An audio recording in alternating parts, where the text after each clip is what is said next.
por hacer el esfuerzo de escucharme. Entiendo que eso es una hora un poco tardía. Habéis vuelto, imagino, de Semana Santa. Yo soy Javier Suela. Bueno, yo he sido investigador en el CNIO durante un tiempo, pero en las circunstancias de la vida me marcaron trabajar más en la genética clínica. Sabéis que la genética en España, desgraciadamente, no tiene una especialidad clínica, sino que hoy por hoy seguimos siendo un poco en la sombra. Entonces es una tarea que hacemos muchos antiguos investigadores aplicados que hemos ido cambiando, reciclándonos un poquito ese nivel, ¿no? De lo que voy a hablar hoy fundamentalmente es de diagnóstico prenatal y en particular de la técnica de cribado prenatal no invasivo. Como no sé vuestro conocimiento a ese nivel, he querido hacer una charla un poco didáctica y me podéis interrumpir cuando queráis. El diagnóstico prenatal fundamentalmente lo que buscamos en esta especialidad es una técnica multidisciplinar. Vamos a juntarnos obstetras, ginecólogos, bioquímicos, clínicos, analistas y genetistas, entre otros, y el objetivo es detectar pues, cualquier patología que pueda ser tratable, como por ejemplo una cardiopatía, o por ejemplo una hernia diafragmática, que eso se puede tratar en el propio feto, en algunos casos. Ya existen casos de cirugía fetal muy potentes. Y en el caso de que no exista una patología tratable, por lo menos que la familia lo conozca para ejercer o no su derecho a una interrupción legal del embarazo, ¿no? que está legalizada prácticamente en toda Europa. En el caso de que la familia no quiera hacer ese tipo de decisión, bueno, pues puede conocer la extensión de cuál va a ser el pronóstico de ese feto, ¿no? De ese niño y sus necesidades especiales, ¿no? Fundamentalmente queremos dar información, ¿de acuerdo? Esto es un pequeño cuadro didáctico de cómo son las etapas del embarazo. Veis de la semana 4, que es la concepción, ¿no? Para recordaros los que no sepáis, las semanas en embarazo no se cuentan desde justo el momento de embarazo, sino que son las semanas de la fecha de la última regla, con lo cual la semana 4, lo que conocemos como el primer mes, realmente son 2 semanas de gestación, porque el feto no se concibe al principio de la última regla, sino las primeras 2 semanas hay una ovulación y finalmente se produce la concepción, ¿no? Luego veis la semana 8, que ya el feto empieza a desarrollarse, ya se ve el latido, un latido bastante, pues muy poquito sincrónico. La semana 12 ya el feto pues ya empieza a ser una figura amarilla y utilizar muchísimo potencial clínico, tanto en ecografía como bioquímica, para hacer diversos cribados, ¿no? Y luego, bueno, semana 20, que veis ahí en el medio ya, es una semana fundamental porque ya el feto tiene un tamaño lo suficientemente bueno como para hacer una ecografía de muy alta resolución y ahí vamos a poder detectar si hiciera falta mucha patología fetal, ¿vale? Y ya luego semana 32 y el parto. ¿Qué pasa? Que aunque existen descritos unos 7.000 síndromes genéticos, bueno, realmente así de libro podemos tener unos 300 a 700 síndromes típicos, pues hay un síndrome que yo creo que marca por encima de todos los demás, que es el síndrome de Down, que es un síndrome que aparte de ser más común en el género humano, es un nacido de cada 680 más o menos, tiene la característica de que la trisomía del par 21 se incrementa con la edad de la gestante. De hecho, todas las aneuploidías cromosómicas se cree que es la madre la que va a producir un incremento de riesgo, por ejemplo, de Down, de Pató, de Edwards, cuanto más mayor sea la gestante, ¿no? ¿Veis ahí en la tablita? Cuando una madre tiene 30 añicos, pues hay un riesgo de uno de 1000 más o menos, pero cuando tiene 40 baja casi uno de 100. Actualmente, con la situación que tenemos vital, en la cual los padres somos cada vez más viejos, porque esto es así, o sea, es muy raro encontrar un padre por debajo de 25 años, pues evidentemente las madres tienen una edad mucho más avanzada en su primer embarazo y eso es un riesgo incrementado, ¿no? Al final del síndrome de Down.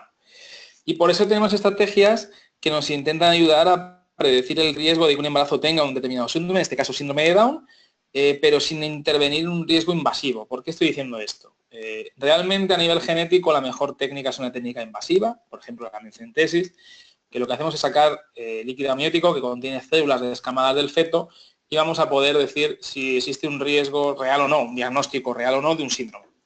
El problema es que las técnicas invasivas tienen un riesgo fetal, porque estamos haciendo un agujero en la tripa de la madre o en algún fragmento de tejido de la madre y eso puede hacer que se infecte, puede hacer que se libere el líquido amniótico, podemos pinchar el feto y aunque no es común, existe una tasa de fracaso del feto, ¿no? de muerte fetal por la técnica invasiva. Entonces, como existe un riesgo a ese nivel y realmente a nivel médico es imposible que todo sea técnica invasiva, pues tenemos una serie de cribados, en particular este cribado que se ha puesto en el lado actual, bioquímico combinado, que se utiliza para intentar predecir con muy buen nivel el síndrome de Down, un 90% global más o menos de detección, que está bastante bien, ¿vale? Y se basa en una serie de parámetros, entre ellos cribado bioquímico, a la vez de las hormonas que utilizan, medición ecográfica, etcétera, y se le asigna un valor, que veis aquí abajo en la flechita, y ese valor, pues no es más que el valor de riesgo poblacional de que en esas condiciones va a tener esa señora un Down. Es decir, por ejemplo, si yo tengo un riesgo bajo, tener uno de 7.000, eso quiere decir que en esas circunstancias clínicas, solo una de las de 7.000 mujeres analizadas presentaba un síndrome de Down. Como es un cribado, no hay riesgo 0 ni riesgo 100, es una probabilidad, ¿no? Entonces se considera riesgo alto cuando el riesgo del cribado es más elevado que el propio riesgo de complicación fetal por la técnica invasiva, uno de 2,50 más o menos. Y riesgo bajo sería todo lo demás. ¿Qué pasa? Que claro, con el conocimiento que hay, imaginaos, ¿no? Una señora que dice, no, yo tengo un riesgo de 1 de 2,80 y le dice el médico, no, esto es riesgo bajo. Bueno, pues eso sería por aquí, no diría la paciente, oiga, no puede ser, si 1 de 2,60 es riesgo alto, yo no puedo tener riesgo bajo. Y entonces hemos creado a nivel clínico una nueva variable que se llama riesgo intermedio, que son unas mediciones ecográficas adicionales, que si existe positividad pasa a riesgo alto y si existe negatividad pasa a riesgo bajo, ¿vale? Las dos hormonas que se miden son estas dos, son PAPA, que es la proteína plasmática embarazo tipo A, y la gonadotropina coriónica, en este caso la cadena beta libre. Son dos hormonas que miden cosas separadas. El PAPA mide crecimiento fetal directamente, y la gonadotropina coriónica lo que mide es el incremento de la placenta y del útero, ¿no? De la fase lútea. Entonces, esto es muy somero, pero nos vale. Estas mediciones se suelen hacer en semana 11 a 13. Y lo que se ve es que en trisomía 21 tenemos menos papa de lo normal porque el feto es más pequeño, pero en cambio la placenta suele ser más inmensa y el útero suele ser muy engrosado, con lo cual aumenta la gonadotropina. En el caso del 13 y 18 decrecen ambas. El feto es más pequeñito y la placenta es más pequeña también, se llama placenta hipoplásica. Y esto, bueno, es una predicción que junto con la ecografía, que es el parámetro más potente, nos ayuda a predecir el síndrome de Down y otros con un cierto éxito. Esto es la medición ecográfica, se hace también semana 12 idealmente, y se van a medir fundamentalmente, el primer concepto es lo que se llama translucencia nucal, que es coger el feto y medimos el espacio que veis aquí en estos dos fetillos entre la nuca y la piel. Y eso es un segmento de líquido. ¿Qué predice la translucencia nucal? Bueno, pues predice indirectamente que el corazón está funcionando bien, que no existe una acumulación excesiva de líquido en el feto. ¿Por qué? Porque tenemos la zona de la subclavia ahí. El canal linfático desemboca en la subclavia y si el corazón no funciona bien, se va a quedar depositado en esa zona, ¿no? Hay veces que esa translucencia nucal es transitoria, es decir, en semana 13 desaparece, pero otras no y es indicativo de una cromosomopatía, ¿no? Pues por ejemplo un Down. No todos los Down tienen translucencia nucal incrementada y no todas las TNs incrementadas son síndrome de Down. Hay muchos más síndromes asociados. Y luego a la derecha vais a ver pues dos fotos que son los marcadores secundarios. Pues la de medio es la tricúspide, veis ahí que hay abajo como una especie de electrocardiograma. Lo normal sería que tuviéramos un piquito levantado y otro bajo, y este feto no lo tiene así. Este feto tiene una insuficiencia de la válvula tricúspidea, entonces como la tiene más abierta de lo normal, el latido no es regular, ¿de acuerdo? Y lo de la derecha, pues el síndrome de Down, no sé si sabéis, que típicamente se puede asociar también a una hipoplasia nasal, es decir, que le falta el hueso de la nariz, pero también eso pasa en población sana. Estos son marcadores al final menores que nos pueden ayudar a predecir ese riesgo, ¿vale? Claro, entonces nos encontramos hoy por hoy, bueno, hoy por hoy ya no, pero hace unos pocos años con que el cribado era muy bueno, pero tenía sus limitaciones, dependía excesivamente de la edad gestacional, entonces teníamos mujeres cada vez más mayores, con lo cual el riesgo está sobreincrementado y teníamos una tasa de falsos positivos cada vez más elevada. Pero claro, la alternativa, que era hacer una técnica invasiva, eso era inviable por una tasa de complicación, no lo olvidemos, estamos trabajando en instalaciones médicas y hace falta dinero, es inviable económicamente tener una población completa tipada por invasivo y además requiere instalaciones muy específicas, etcétera. Y todo esto ha empezado a cambiar con la aparición de la genómica, ¿no? Esta diapositiva a mí me encanta y os lo pasaré para que la tengáis, porque me parece que la genómica nos hace pasar todo, ¿no? En particular la clínica del blanco y negro al color, ¿no? Aquí tenéis por aquí a Mendel, Watson y Crick. Este de arriba es Lejeune, que fue el que describió por primera vez la trisomía 21. Como chascarrillo os diré que hay gente que dice que se lo robó a una compañera, pero bueno, eso sí que luego lo charlamos. Severo Ochoa, Janet Rowley, que describió el cromosoma Filadelfia, no sé si lo conoceréis. Y luego ya en color la genómica, ¿no? Francis Collins y Kerventer, y Denis Law, que hablaré de él, que es un señor que confío en que gane el premio Nobel próximamente porque ha revolucionado el mundo del diagnóstico prenatal, ¿vale? A nivel prenatal siempre nos ha interesado trabajar lo mejor posible sin tener que pinchar la barriga de la madre. Entonces, aquí veis pues unas células fetales en sangre materna. ¿Esto qué quiere decir? Pues que la placenta les escama celulitas, en este caso son citotrofoblastos, que se podían medir en los años 90 en la sangre de la madre. Y este, por ejemplo, es una FISH de una célula de estas que se determinó que era trofoblástica porque tenía cromosoma Y, y esto es un trisómico, es un Down, ¿vale?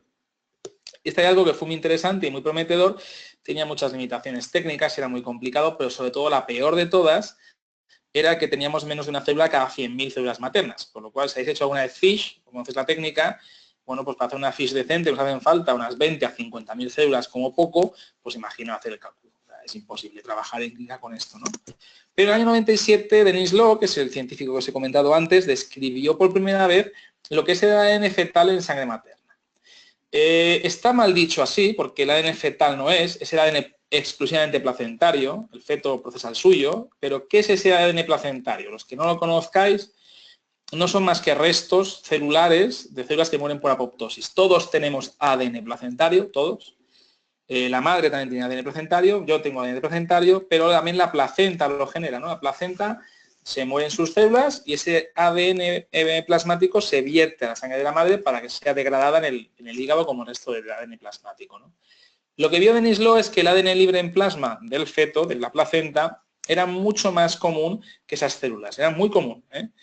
Y que además crecía muchísimo y crecía exponencialmente a partir de la quinta semana. Y lo mejor de todo, que cuando el feto se eliminaba, bien parto o lo que fuera, y esa placenta desaparecía, el ADN placentario de ese feto desaparecía rápidamente, con lo cual no había un riesgo de que embarazos anteriores tuvieran una contaminación, ¿no?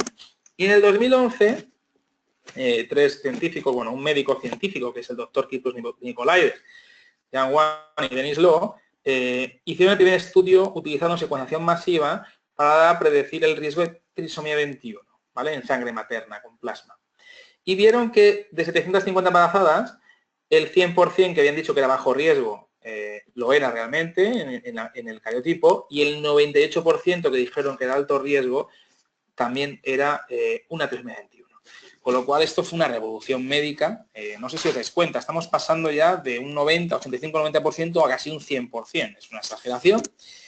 Y bueno, es una técnica que ya por hoy está muy estandarizada, estamos cada vez haciendo más cosas, pero que ya empezamos a tener unas guías de trabajo clínicas muy, muy severas, pues porque el diagnóstico prenatal, por mucho que sea un cribado, y tenemos que tener mucha información, como por ejemplo esta guía de trabajo del American College of Medical Genetics, que nos va a decir qué tecnologías usar, qué informar, y sobre todo hablar de algo que los genetistas, yo por lo menos, me sonaba un poco a chino, que es la epidemiología, ¿no? Los tablas de contingencia, sensibilidades, especificidades, valores predictivos.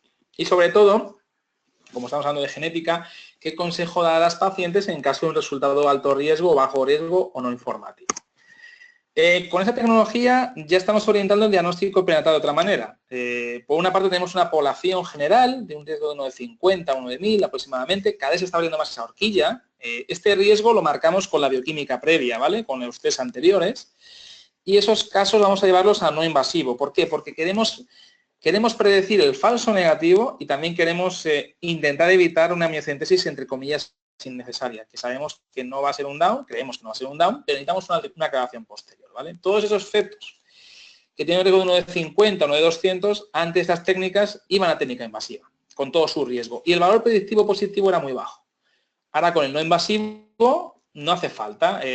Los obstetras, los genetistas le decimos a la paciente, mire, tenemos esta técnica que le va a predecir casi con un 100% de riesgo el síndrome de Down, con lo cual tranquila, que no hace falta que se haga una técnica invasiva. Y de hecho, se han reducido las amniocentesis pues aproximadamente desde la mitad a un tercio.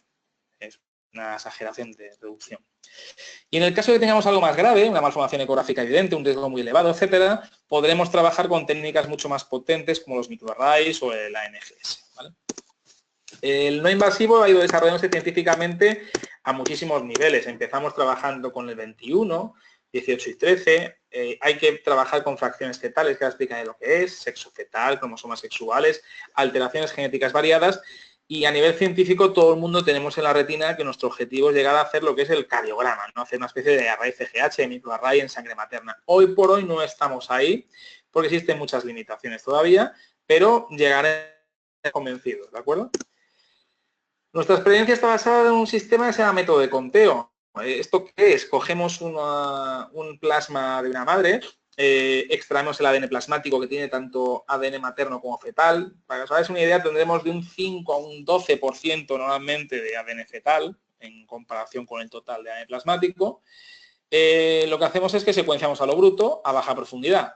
Cogemos un ADN de estos extraídos y lo que hacemos es que hacemos una habilidad genómica que no esté sesgada. No tenemos primers, al final lo hacemos cortamos esas bloques de ADN, le metemos con encima de restricción los adaptadores determinados y secuenciamos todo.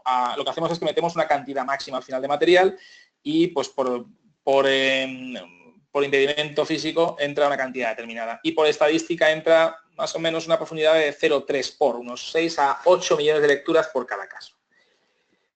Todas esas lecturas las alineamos con la informática clásica, ¿vale?, de NGS y calculamos el porcentaje de representación de cada cromosoma. Esto era al principio aparte y ahora estamos ya trabajando también con fragmentos genómicos dentro de cada cromosoma. ¿Qué tiene importancia este método? Pues que evidentemente requerimos tener una base de datos de casos positivos y negativos para poder tener un algoritmo, ¿de acuerdo?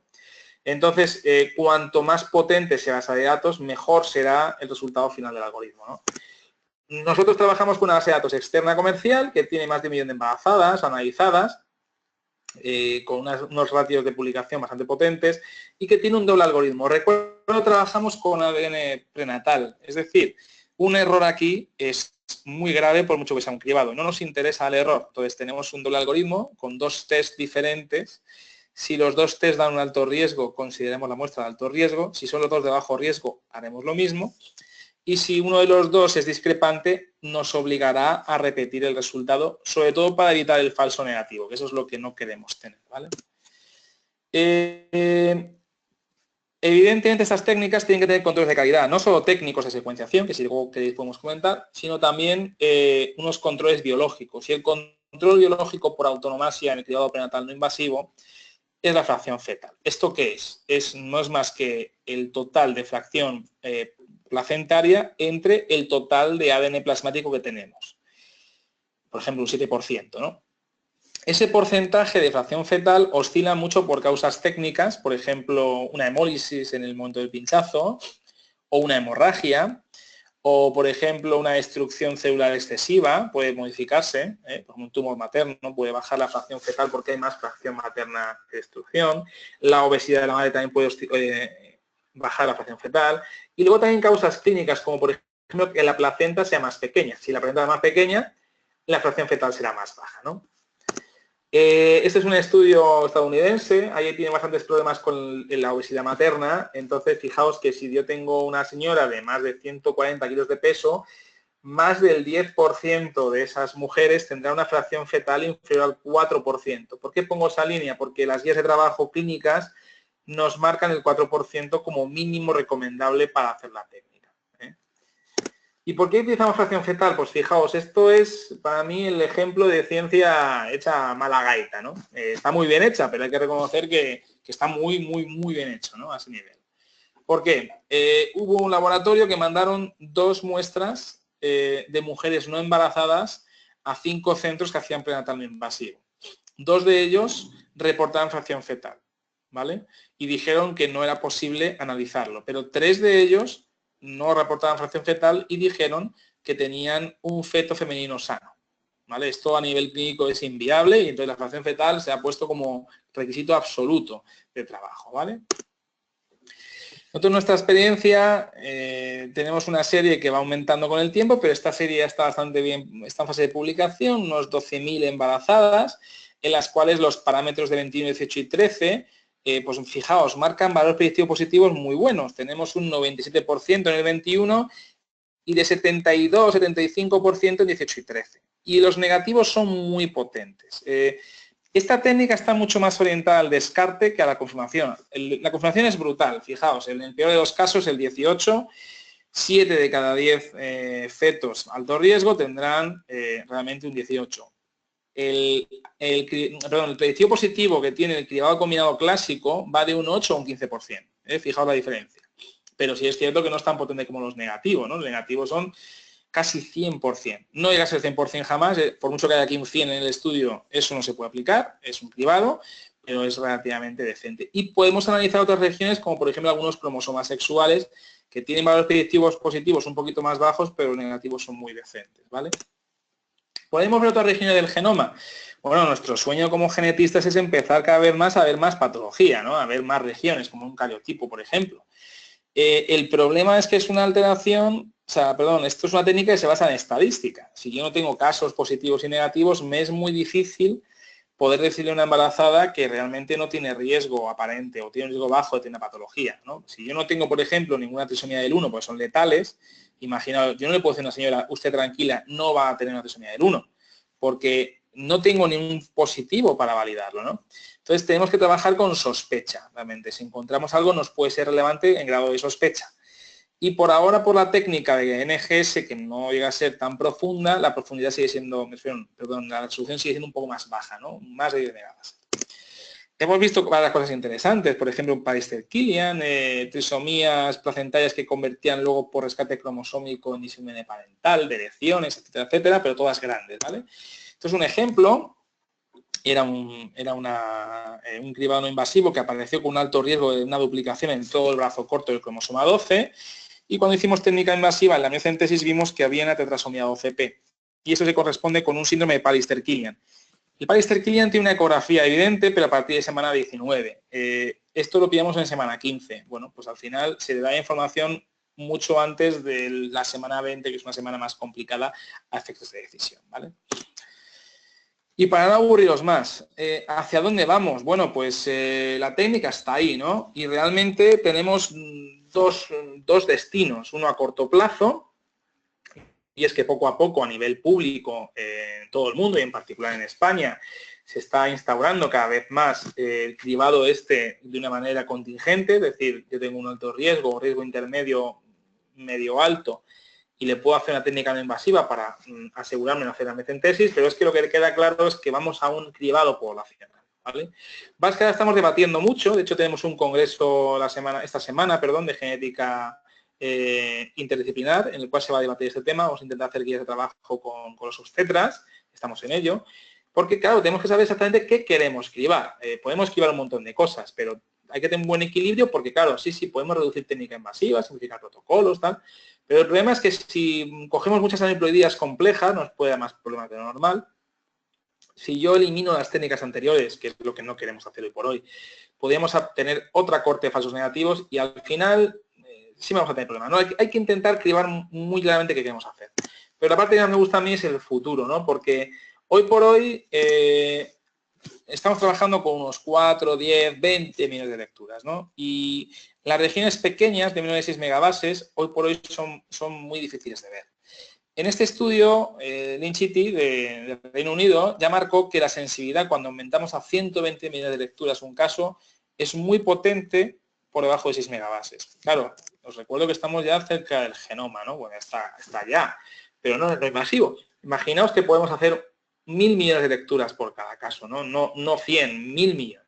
Pues a lo mejor empezamos a tener una potencia estadística lo suficientemente robusta como para hacer un microarray en sangre materna, ¿no? Y a lo mejor ese microarray lo podemos predecir para hacer como si fuera una biopsia coriónica. Os recuerdo que esto está trabajando con material placentario y la placenta tiene sus limitaciones, con lo cual sería algo así, con sus limitaciones también. ¿Qué pros tendría esto? Bueno, que podemos hacer un cribado poblacional masivo, pero también tendría sus contras, mucha complicación estadística y técnica, ¿no? Y en esta línea vamos. No os quiero aburrir mucho más, como os he dicho. Yo me gustaría mucho ahora, si os importa, os apetece, preguntadme lo que queráis. Entiendo que es un tema que si no nos dedicamos a ello es un poco complejo, pero encantado de charlar con vosotros. Y nada, gracias por escucharme. Estas son el equipo de nuestro laboratorio no invasivo. Es gracioso porque el personal que trabaja a nivel técnico solo puede ser femenino, porque trabajamos con cromosoma Y. Yo no puedo entrar. Yo la última vez que entré fue cuando monté las máquinas y me echaron y nunca volví a entrar. Tenemos evidentemente mucha comunicación, porque yo soy el responsable del laboratorio, pero evidentemente tengo que confiar en mi equipo. Bueno, Jaima Torres es la responsable del laboratorio final, etcétera, etcétera. Y nada, a vuestra disposición. Muchas gracias por escucharme. Muchas gracias, Javier. Muy interesante la presentación y muy instructiva. No sé si habrá algún tipo de pregunta que los asistentes quieran realizar. Os he dado voz de vuelta. Ya no estáis mute la mayoría. No sé si hay algo que queráis preguntar. Me lo podéis poner por el chat o si no directamente podéis hablar. No seáis tímidos, ¿eh? No sé, si no, desde mi ignorancia, es muy interesante las perspectivas con las que hablas con respecto al futuro y a dónde mover esto.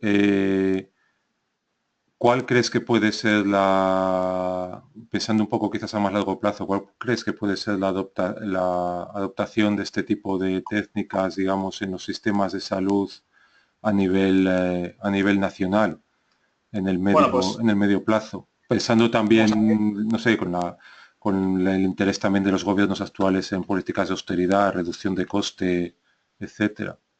Pues mira, la pregunta es muy buena. Primero vamos a tener en cuenta un factor, ¿no? Y es que España, no sé si lo sabéis, tenemos el dudoso honor de no tener una especialidad de genética clínica, junto con Bélgica y Chipre. Somos los 3 países europeos, fijaos, lo tiene hasta Eslovenia, ¿eh? Esto es alucinante.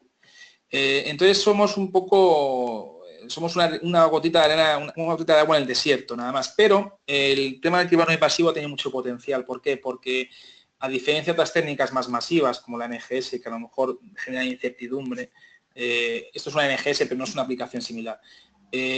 A los obstetras les interesa mucho, porque evitan hacer una amniocentesis o una biopsia coriónica.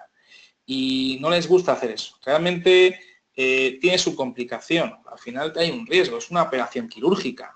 La amniocentesis, por mucho que sea una técnica sencillita, no deja de ser una técnica que es coger una jeringa y pinchar a una embarazada, a ver si nos entendemos, ¿no? Y sacar el líquido. Entonces los obstetras tienen mucho interés en que esto funcione porque realmente funciona muy bien. O sea, funciona espectacular, acotado a su punto, ¿no? Los países a nivel europeo ya lo están adoptando a nivel nacional, tanto público como privado, y España no es una excepción. Por ejemplo, en España, como somos un país de taifas, ¿no? Pues van por comunidades. En la comunidad de Aragón ya lo tiene implantado, con un riesgo de uno de 50 o 9.000 a nivel público. Galicia también, Cantabria, varios hospitales madrileños también, en Castilla y León está a puntito también de entrar, País Vasco, también los arquitectos están en ello. O sea, está todo muy fuerte. ¿Por qué? Porque si hacemos el cálculo, es coste efectivo para la clínica. O sea, para el hospital es coste efectivo. Por 2 razones. Una, la embarazada lo está demandando. Y si no se hace en la pública, lo va a hacer donde sea. Y realmente lo que interesa es que se haga bien. Y la segunda parte, el propio obstetra está viendo ese interés. Con lo cual, todos estamos apostando por esta tecnología.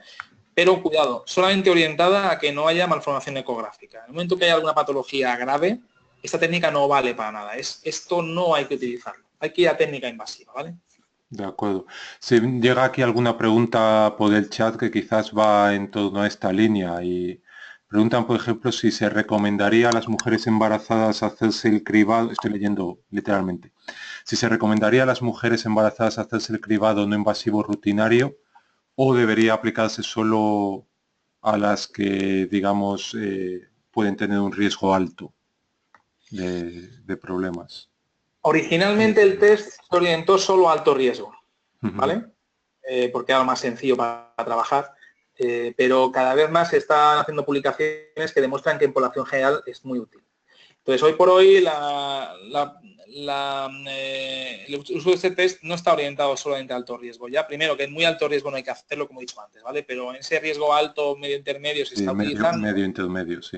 Se está acotando cada vez más, porque nosotros ya te he dicho, acabamos de hablar de que hay sitios que hacen 9.000, pero es que se está hablando de uno de 2.500. Entonces, está a puntito de ser poblacional, no le queda prácticamente nada. Sobre todo para 21, 18 y 13. El resto de regiones se está trabajando en ellas, hay interés, pero no tenemos el mismo rango de calidad, porque no tenemos tanta estadística para poder suministrarlo. Por lo cual, 21, 18 y 13 ya van por una línea muy clara de prácticamente general y anda del centro y de la gestante. Porque también la gestante tiene que opinar, tiene que decir, oye, yo también tengo que saber lo que quiero, ¿no? Y con un consentimiento informado adecuado, ella tiene derecho también a decir, oiga, pues yo quiero conocer esto o no conocerlo. Por ejemplo, el sexo fetal. Es que aquí ya hay dilemas éticos, quiero decir. El sexo fetal en determinados países no se puede informar. Pero en España, por ejemplo, es un derecho si la paciente lo desea saber. Entonces, esta técnica, si la paciente lo desea, se le tiene que decir con un porcentaje de error, que es un 99,37% de éxito, el sexo del feto. Al principio sí, era todo orientado a alto riesgo, ya vamos bajando ese umbral. Yo creo que bien asesorado se puede utilizar en cualquier circunstancia, en embarazos singulares, en gemelares es prácticamente igual, pero no es tan potente, solamente van a analizar 22, 18 y 13, y desde luego cuando hay malformación ecográfica, la recomendación es que no sea. De acuerdo, muy interesante. Preguntan por aquí también, es quizás una pregunta un poco, bueno, delicada, pero bueno. Nos dicen literalmente, entendiendo que quizás no se pueda dar una estimación de coste precisa, pero bueno, ¿en qué rango de coste se movería este test diagnóstico de manera aproximada, si se puede, Pues mira, para que lo sepáis, existe un concurso publicado y aceptado ya en la Comunidad de Cantabria que se ha hecho el estudio. Creo que cada test sale a la comunidad por 295 euros, lo que era, el test básico, ¿vale? Test más avanzados podemos estar hablando de 500, 600 euros, 700, no mucho más. Son menos de 800 euros en cualquier caso. Y cada vez va bajando porque el coste de aseguración ha bajado mucho. Entonces, realmente no es extremadamente caro, teniendo en cuenta que la amniocentesis, ya solo la amniocentesis son unos 600 euros, el coste total de la por ser procedimiento quirúrgico, ¿no? Eso es. Entonces, estamos hablando de eso, ¿no? Yo creo que en un par de años la técnica podrá estar valorada en 150 euros, 120 euros, es que esto casi siempre, ¿no? Primera RAI CGH, para que os hagáis una idea, yo fue lo que me informé con el cariotipo, cada RAI costaba solo el cristal 1.000 euros. Y hoy cada cristal, cada caso, sale por 100, ¿no? O menos de 100, ¿no? Entonces, claro, las técnicas se abaratan, porque hay un consumo mucho más elevado. Sí. Economía de escala, supongo también, y bueno, los avances en la secuenciación. Eso también enlaza con otra pregunta que nos llega aquí, que es, leo de nuevo, ¿cómo estamos de cerca de aplicar esta técnica en medicina general? Deduzco que es más allá de la gestación y quizás por ello caiga un poco lejos de Esta es una buena pregunta. de tu expertise, pero bueno. Al cáncer, por ejemplo, ¿no? Imagino. Sí, bueno, supongo, podría ser eso o quizás otras patologías. Hoy hay dos usos reales del ADN plasmático, ¿vale? Dos, hoy por hoy, que son los más importantes. No sé si habrá más, pero dos hay seguros. Yo estoy especializado en el cribado prenatal no invasivo, que es la placenta. Pero es que también podemos utilizarlo para detectar mutaciones en tumores. De hecho, se llama este concepto como biopsia líquida, ¿no? Sí. Y se está haciendo de rutina ya. Hay muchas farmacéuticas muy interesadas, no solamente en detectar, como pensamos al principio, la enfermedad mínima residual, ¿no? Que tengo un tumor y puedo predecir el riesgo de recaída para poder tratarlo rápido, sino también el objetivo ahora es utilizar la tecnología para decir, oiga, yo quiero coger un tumor en un estadio casi pretumoral. Esto todavía no está bien designado porque, claro, hay que acotar muy bien qué mutaciones hay que analizar, pero es evidente que la técnica basada en ADN plasmático es una revolución, ¿no? Las técnicas no invasivas, tanto prenatalmente hablando como en oncología, Estamos cambiando el concepto de la medicina. Al igual que en el prenatal, no hace falta hacer tantas intervenciones invasivas evitando riesgo al feto y a la embarazada, pues podemos coger una biopsia líquida y coger un estadio casi pretumoral incipiente, no por ejemplo un cáncer de páncreas, que lo encontramos ya cuando está hecho auténtico polvo, ¿no?, el paciente, y podríamos llegar a predecirlo. Eso hoy por hoy todavía no está 100% detectado bien, porque hay que pactar muy bien qué patología buscar, pero donde sí está utilizando ya de rutinas en mínima residual. Por ejemplo, hay varias compañías, si no recuerdo mal, Pfizer entre ellas, algunas que están utilizando ya como mecanismo de control de clonaje, ¿no?, de recidiva tumoral. Muy bien, muy interesante.